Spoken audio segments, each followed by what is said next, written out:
Go. Hey guys, this is JT Trousdale with Jaggers here. We're doing a good faith repair video for claim number 075-646-6868. It is June the 18th, currently 88 degrees outside. We always like to notate the degrees of the temperature because obviously if it's too hot, you don't need to be on the roof because you can actually cause damage. So if it's ever 95 or above, we don't ever want to be on those roofs. Same token, if it's too cold, usually below 45 degrees, we won't be on the roof either because then the shingles are really cold, they get really hard, really stiff. Of course, if it's too hot, all that adhesive's heated up, your granule comes off a little easier. So we want to make sure we're doing it between those windows to ensure that we're not damaging the roof by being on it simply by being at an inappropriate temperature when we're up here. With that being said, we're going to be replacing this shingle. We've got a crease across the top of it here. And then of course, what we're looking to see, as you can see, there are no crease marks across the shingles above it. So we're hoping that we can get this repair done and that it doesn't damage. If it does damage that, well then obviously it's going to be a non-repairable roof. We just want to make sure we provide the appropriate evidence for you guys so that you can make the appropriate decision. With that being said, this is the bar we like to use. When you set this bar down, it is well below a 40-degree angle. I like the wide foot on it because when you're getting the shingle tabs broken loose so that you can lift them up and get to the nails underneath.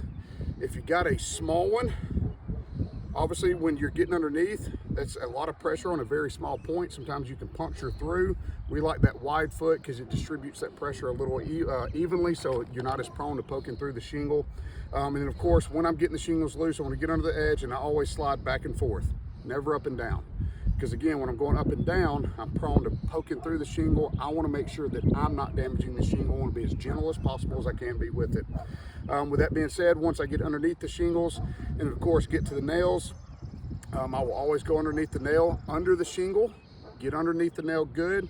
I put firm pressure, I don't rock it, firm pressure down. You will feel that nail begin to pull loose. Once it raises up a little bit, I'll come out from under the shingle. I'll tap the shingle back down to expose the nail head, and then I'll get under the nail head and pull that out. Again, we want to be as gentle as we can with the shingle to make sure that we're not doing anything to damage it, that if it is being damaged, it's simply because the roof is too brittle to repair. So I'll be removing this shingle. I'll have to lift shingles up 2 rows above it. That usually ends up being between 3 and 4 shingles, depending on how the tabs are split, so that I can get to the nails that's in the row above, because you have nails that'll be in the nail line here. And of course, the nails that are in the nail line on the shingle above it will actually catch the top of the shingle that I'm trying to repair. So you have 2 rows of nails that'll be sitting on it. The other thing I'm looking for is make sure we've got 4 nails in each shingle. I want to make sure there's appropriate installation that was done before, proper installation that was done before. And we want to notate again, the purpose of this video is to give you all the evidence you need to make the appropriate decision one way or the other. So that's what we're here for, is to document, try to assist with that process. So with that said, we'll go ahead and get started. We'll start working these loose.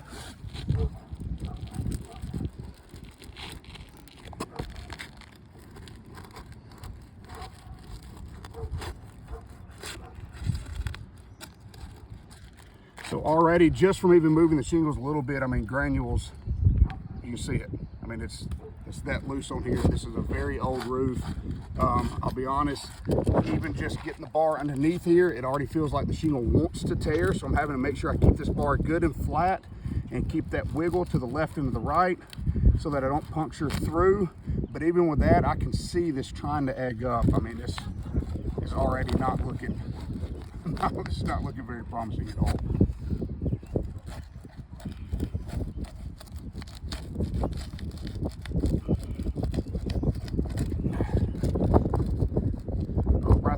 Just trying to get underneath this one. Just don't know if you can get close, but just getting underneath, no up and down, just getting underneath. I'm not even to the tar line yet, and it's already wanting to try to poke through. So I'm gonna slide down and see if I can get to this a little further down. Get that through. Yeah, this is no good. All right, right here, perfect. I want you to come look at this if you can. You'll see right here, just from getting this pulled loose, as soon as it turned loose from the tar, you can see that hole right there, see my finger through it? That's how thin and brittle this shingle is. It literally stuck to the tar. So this is already looking pretty well textbook, but we always want to continue, work our way all the way through. Okay, that one, I have to get this one as well. There we go. Got that one, this one.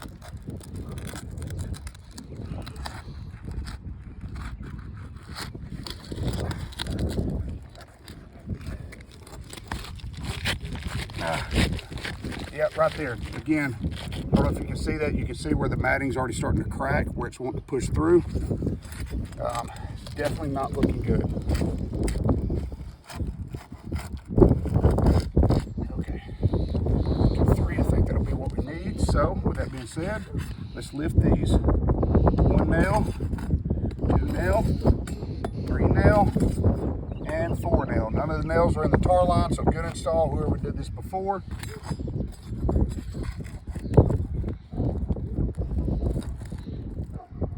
All right, so you feel that nail starting to pull through, little pat, nail pulls right out.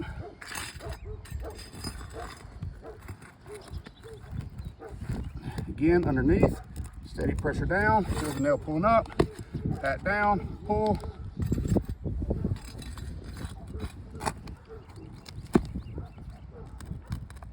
Nail pulling up, pat down, pull.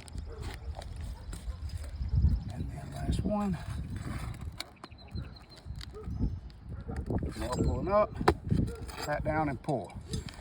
Sometimes you'll see a lot of roofers, they'll get on here and they'll try to like hammer that nail out. You don't have to do that. If you just put nice firm pressure, you can feel that nail beginning to pull out. And of course, it makes that repair a lot simpler and a lot more thorough. All right, got a nail here. Pull up, pat down, pull out. Got one here. Pat down, pull out. Something too I want to look at, Jason, as you can see while you've been videoing, I haven't lifted these shingles much higher than this, and you can already see your crease marks just from that little bit of lifting. Again, I mean, we're allowed to bring this to a 40-degree angle. Well, a 40-degree angle is like up to here, right? So I haven't even got anywhere close to that. Now, when we get to that 40-degree angle, that's to lift the shingle high enough that you can clear the hammer, make sure you're getting the nail in the appropriate spot. There are tools out there that people like to use that are actually improper, because when you slide the tool underneath with the nail in place on it, with the little nail holder that's on the end, it actually puts the nail in the wrong place. It's an improper install. We don't ever want to do that to our customers. So we want to make sure we're doing this right. But already we can see I'm getting crease marks across the top, and I'm not even close to that 40-degree mark.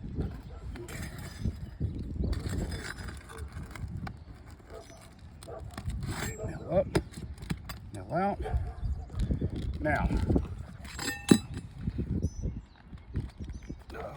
got one holding, one there, got it, got it, got it, got it, got it. We should be good. Stuck a little bit. Ah, you see that? Just pulling. It's already just literally lifting this up. It's already wanting to tear. Thankfully, this is a shingle that we're repairing. All right, let's see here. There it is. It's the old roof. You can hear it stuck to that old tar paper. Okay. Let's see. What's holding this?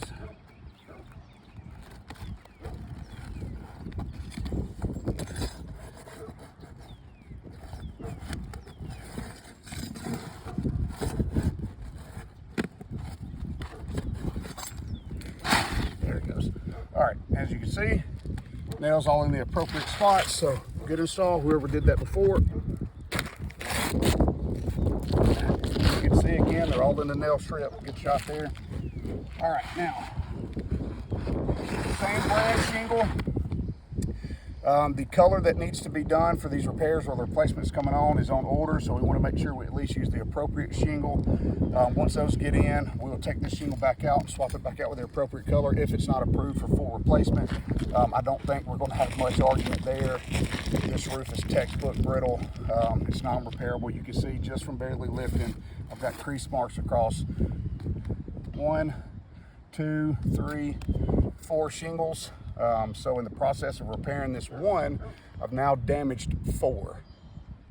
Can't repair one and damage 4. It's just not how you want that to work. So that being said, we'll get this slide in here, get everything lined up. Okay, we'll make sure we got a good line on both sides. Good there, good there. And then we will get these nailed back in.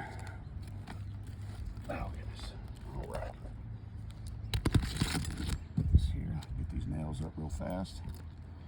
Last thing you ever want to do is put a knee on a nail. There's never any fun. Plus, I don't want these sliding out, going down into the gutters, and then of course getting into the customer's yard. So get this started. Nice fresh nails. The other thing I like to do when I'm putting this back, I want to make sure that I'm putting the nails to the left or the right of the spots that they're in. You don't ever want to try to go back into the same nail hole. Obviously it's not going to hold there. So again, I'm always want to get the shingle, lift up so I'm lifting evenly. Do not want to exceed my 40 degree. Want to make sure the nail is good and perpendicular to the surface so that when that nail head sits, it sits perfectly flat with the shingle.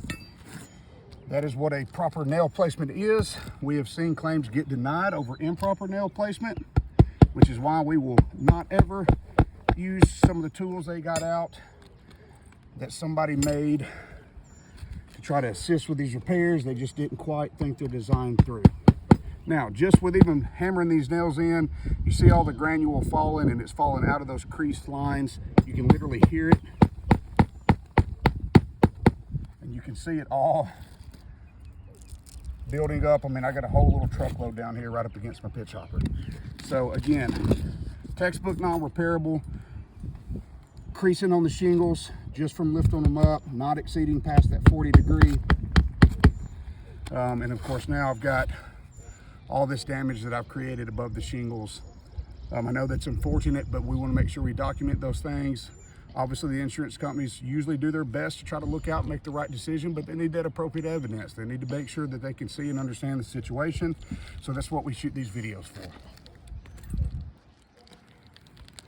All right.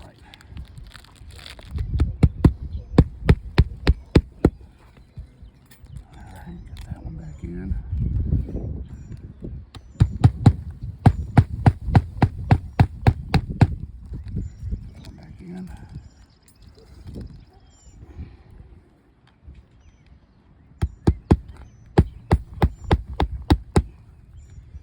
Back in. So 1, 2, 3. We got one more over here that we need to put in, and that will have this repair completed. And then once we do that, Jason, I'll have you come around and I'll show you these crease marks in here. We want to make sure these adjusters that are reviewing this video can see that. So, all right, we've got all of our nails put back in. We've got the repair completed. So if you spin around here, you can see my crease marking coming all the way across here. See my crease marking coming here, here, of course here, here, and then even on this one here. And of course, don't forget, that one actually tore just trying to get it off of the tar line. So I've now damaged 4 shingles in an effort to repair 1. It's textbook non-repairable roof. Guys, thank you so much for taking the time to watch this video and review this. We hope that this assists in you being able to make the appropriate decision for the customer. Again, JT Trousdale with Jagras. Claim number 075-646-6868, 618, 88 degrees outside. Thank you guys for watching.